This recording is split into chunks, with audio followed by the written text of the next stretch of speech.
ഇറാനെതിരായ ആക്രമണം 10 ദിവസത്തിൽ കൂടുതൽ തുടർന്നാൽ നിർണായക മിസൈലുകൾ അമേരിക്ക ഉപയോഗിക്കും എന്ന റിപ്പോർട്ട്.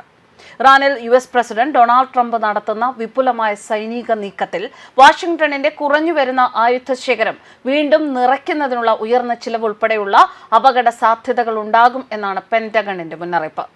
എന്നാലും ഇറാനിലെ സൈനിക നടപടി തുടരാൻ ആവശ്യമായ ആയുധശേഖരം ഇപ്പോൾ USന്റെ പക്കലുണ്ട്. യുണൈറ്റഡ് സ്റ്റേറ്റ്സ് യുദ്ധോപകരണ സ്റ്റോക്കുകൾ അപ്പർ മീഡിയം ഗ്രേഡിൽ ഒരിക്കലും ഉയർന്നതോ മികച്ചതോ ആയിരുന്നില്ല. ഈ ആയുധങ്ങളുടെ പരിധിയില്ലാത്ത വിതരണമാണ് അമേരിക്കയ്ക്കുള്ളത്. യുദ്ധങ്ങൾ എന്നേക്കും പോരാടാൻ സാധിക്കും. ഈ സാധനങ്ങൾ മാത്രം ഉപയോഗിച്ച് വളരെ വിജയകരമായി പോരാടാമെന്ന് ട്രംപ് ഒരു ട്രൂത്ത് സോഷ്യൽ പോസ്റ്റിൽ എഴുതിയിരിക്കുന്നു. ഇറാനെ ആക്രമിക്കാൻ അമേരിക്ക ഉപയോഗിക്കുന്ന ആയുധങ്ങൾ US സൈന്യത്തിന്റെ സെൻട്രൽ കമാൻഡിന്റെ കണക്കനുസരിച്ച് ഇറാനിൽ നടന്നുകൊണ്ടിരിക്കുന്ന പ്രവർത്തനത്തിനിടെ വ്യോമ, കടൽ, കര, മിസൈൽ പ്രതിരോധ സേനകളിലായി 20-ലധികം ആയുധ സംവിധാനങ്ങൾ ഉപയോഗിച്ചിട്ടുണ്ട്. B-1 ബോംബറുകൾ, B-2 സ്റ്റെൽത്ത് ബോംബറുകൾ, F-35 ലൈറ്റ്നിംഗ് സ്റ്റെൽത്ത് ഫൈറ്ററുകൾ, F-22 റാപ്റ്റർ ജെറ്റുകൾ, F-15 EA-18G ഗ്രൗളറുകൾ എന്നിവയാണ് US ഉപയോഗിക്കുന്നത്.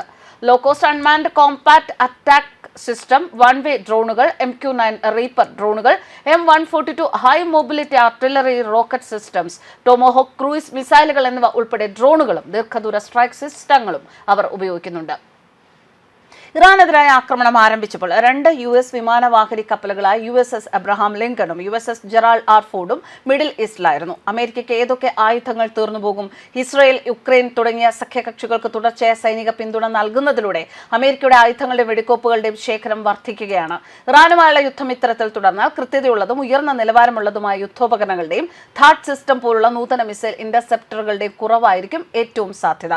കഴിഞ്ഞ വർഷം 12 ദിവസത്തെ ഇസ്രയേൽ-ഇറാൻ യുദ്ധത്തിൽ സംഘർഷത്തിന്റെ അവസാനത്തിൽ ഇറാനിയൻ ആണവ കേന്ദ്രങ്ങളിൽ ബോംബാക്രമണം നടത്താൻ വാഷിംഗ്ടൺ ഇസ്രയേലിനൊപ്പം ചേർന്നിരുന്നു. ആ കാലയളവിൽ US തങ്ങളുടെ നൂതന THAAD മിസൈൽ പ്രതിരോധ സംവിധാനത്തിന്റെ 2 ബാറ്ററികൾ ഇസ്രയേലിൽ വിന്യസിച്ചിരുന്നു. ഇറാനിയൻ മിസൈലുകളെ പ്രതിരോധിക്കാൻ 150-ലധികം THAAD ഇന്റർസെപ്റ്ററുകൾ വിക്ഷേപിച്ചതായിട്ടാണ് US ഉദ്യോഗസ്ഥർ പിന്നീട് സ്ഥിരീകരിച്ചത്.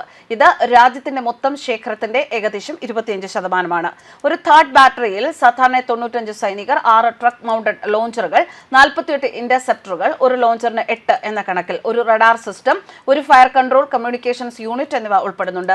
ലോക്ഹീഡ് മാർട്ടിന്റെ അഭിപ്രായത്തിൽ 2025 മധ്യത്തോടെ ലോകമെമ്പാടും 9 സജീവ THAAD ബാറ്ററികളുണ്ട്. സംഘർഷത്തിനിടെ കപ്പലുകളിൽ നിന്ന് പറക്കുന്ന ഇന്റർസെപ്റ്ററുകൾ ധാരാളം ഉപയോഗിച്ചതായി US മാധ്യമ റിപ്പോർട്ടുകൾ പറയുന്നു. ഇതിൽ ജോയിന്റ് ഡയറക്ട് അറ്റാക്ക് മ്യൂണീഷ്യൻസ് ഉൾപ്പെടുന്നുണ്ട്. ഗൈഡഡ് അല്ലാത്ത ബോംബുകളെ കൃത്യതയുള്ള സ്മാർട്ട് ആയുധങ്ങളാക്കി മാറ്റുന്ന GPS ഗൈഡഡ് കിറ്റുകൾ, റഷ്യ, ചൈന, ഉത്തര കൊറിയ തുടങ്ങിയ എതിരാളികളിൽ നിന്നുള്ള പരിമിതവും ഉയർന്ന തീവ്രതയുമുള്ള ആക്രമണങ്ങളെ ചെറുക്കുന്നതിനാണ് ഉയർന്ന നിലവാരമുള്ള മിസൈൽ പ്രതിരോധ സംവിധാനങ്ങൾ രൂപകൽപ്പന ചെയ്തിരിക്കുന്നത്. വില കുറഞ്ഞ മിസൈലുകളുടെ ദീർഘകാല ആക്രമണങ്ങളെ അല്ല, കാലക്രമേണ നൂതന ഇന്റർസെപ്റ്ററുകളുടെ പരിമിതമായ ശേഖരം വേഗത്തിൽ തീർന്നുപോകും. ഓരോ ഇന്റർസെപ്ഷനും ലക്ഷക്കണക്കിന് അല്ലെങ്കിൽ ദശലക്ഷക്കണക്കിന് ഡോളറാണ് ചിലവാകുക. പലപ്പോഴും ഉൽപ്പാദിപ്പിക്കാൻ ഏതാനും $1000 മാത്രം ചിലവായ ഒരു മിസൈലിനെ നിർവീര്യമാക്കണമെങ്കിൽ അമേരിക്കയുടെ ആയുധങ്ങൾ തീർന്നാൽ എന്ത് സംഭവിക്കും? എന്നാൽ ചില റിപ്പോർട്ടുകളുടെ അടിസ്ഥാനത്തിൽ US ഉൽപ്പാദനം വർദ്ധിപ്പിക്കാനോ മറ്റു പ്രദേശങ്ങളിൽ നിന്ന് മിഡിൽ ഈസ്റ്റിലേക്ക് ആയുധങ്ങൾ വീണ്ടും വിന്യസിക്കാനോ സാധിക്കും. $1 ട്രില്യൺ പ്രതിരോധ ബജറ്റ് കണക്കിലെടുക്കുമ്പോൾ യുദ്ധത്തിന്റെ സാമ്പത്തിക ചിലവ് വാഷിംഗ്ടണിന് വഹിക്കാൻ സാധിക്കുന്ന ഒന്നാണെങ്കിലും യഥാർത്ഥ പരിമിതി പാട്രിയറ്റ് SM-6 മിസൈലുകൾ പോലുള്ള ഇന്റർസെപ്റ്റർ സ്റ്റോക്കുകളിലാണ്. സിസ്റ്റൺ സെന്റർ തിങ്ക് ടാങ്കിലെ സീനിയർ ഫെലോ ആയ ക്രിസ്റ്റഫർ പ്രബിൾ സ്ഥിരീകരിച്ച വിവരമാണിത്. റഷ്യൻ ആക്രമണങ്ങളെ പ്രതിരോധിക്കാൻ ഉക്രൈനായി ഈ ഇന്റർസെപ്റ്ററുകളിൽ ചിലത് നൽകിയിരുന്നുവെന്നും അദ്ദേഹം ചൂണ്ടിക്കാണിക്കുന്നു. മറ്റുള്ളവ ഇന്തോ പസഫിക് മേഖലയിലാണ് സ്ഥിതി ചെയ്യുന്നത്. പ്രാദേശികമായ ഒരു അടിയന്തര സാഹചര്യം ഉണ്ടായാൽ അവ നിർണായകമാകും. അവയെ മിഡിൽ ഈസ്റ്റിലേക്ക് മാറ്റുന്നത് മറ്റെവിടെയെങ്കിലും പ്രതിരോധ ശേഷി ദുർബലമാകും എന്ന ആശങ്ക ഉയർത്തും. പണിമുടക്കുകൾ അമേരിക്കയ്ക്ക് എത്രമാത്രം ചിലവാക്കി? പ്രവർത്തനങ്ങളുടെ ആകെ ചിലവ് പെന്റഗൺ വെളിപ്പെടുത്തിയിട്ടില്ല. എന്നാലും ചിലവുകൾ അതിവേഗം വർദ്ധിച്ചുകൊണ്ടിരിക്കുകയാണെന്നാണ് കണക്കുകൾ സൂചിപ്പിക്കുന്നത്. ഇറാനിലെ സൈനിക നടപടികളുടെ ആദ്യ 24 മണിക്കൂറിനുള്ളിൽ US ഏകദേശം $779 മില്യൺ ചിലവഴിച്ചത്. കൂടാതെ $630 മില്യൺ കൂടി ആക്രമണത്തിന് മുമ്പുള്ള തയ്യാറെടുപ്പുകൾക്കായി നീക്കിവെച്ചു. വിമാന നീക്കങ്ങൾ, 1 ഡസനിലധികം നാവിക കപ്പലുകളുടെ വിന്യാസം, പ്രാദേശിക ആസ്തികളുടെ സമാഹരണം എന്നിവ ഇതിൽ ഉൾപ്പെടുന്നുണ്ട്. USS ജെറാൾഡ് ആർ ഫോർഡ് പോലുള്ള ഒരു കാരിയർ സ്ട്രൈക്ക് ഗ്രൂപ്പ് പ്രവർത്തിപ്പിക്കുന്നതിന് പ്രതിദിനം ഏകദേശം $6.5 മില്യൺ ചിലവാകുമെന്ന് Center for a New American Security കണക്കാക്കുന്നുണ്ട്.